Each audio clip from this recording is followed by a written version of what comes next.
लखीमपुर खीरी को लेकर के देश की सबसे बड़ी अदालत को बड़ी चिंता थी, स्वतः संज्ञान भी लिया। देश की सबसे बड़ी अदालत को बार बार हम ये कहेंगे कि राष्ट्रीय राजधानी को घेरने वाले वो सो कॉल्ड किसानों के लिए कोई संज्ञान नहीं सोचता। कैसे उन सो कॉल्ड किसानों की आड़ में रेप हुई, हत्या हुई, नृशंस हत्या हुई, सुप्रीम कोर्ट ने संज्ञान नहीं लिया।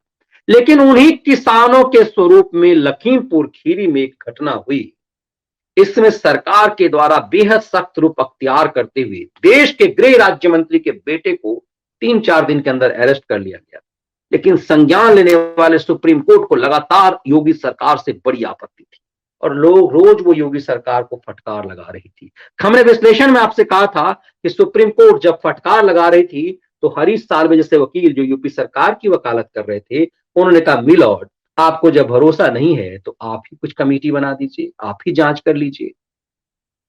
ये गरम लोहे पर योगी स्टाइल का हथौड़ा था और हरीश साल्वे ने कहा हमने राज्य सरकार से बात कर ली है, अब आप ही जांच कर लीजिए। तो लखीमपुर खीरी केस मामले में अब सुप्रीम कोर्ट स्वतः ने अपनी ही एक कमेटी, एक एसआईटी गठित कर दी है। पंजाब हरियाणा के पूर्व न्यायाधीश को इस मामले में ये जिम्मेदारी दी गई है, एसआईटी की अध्यक्षता वही करेंगे और इस पूरे मामले में 3 आईपीएस ऑफिसरों को चुना गया है और ये 3 आईपीएस ऑफिसर उत्तर प्रदेश में लखीमपुर खीरी मामले की जांच करेंगे। तब आपको समझ में आएगा ये जो जस्टिस राकेश कुमार जैन की अध्यक्षता में आयोग बनेगा और इसमें दीपेंद्र सिंह, पद्मजा चौहान और हरि जैसे आईपीएस और एसबी शिरोडकर जैसे 3 आईपीएस ऑफिसर इस सुप्रीम कोर्ट द्वारा बनाई गई एसआईटी के सदस्य होंगे।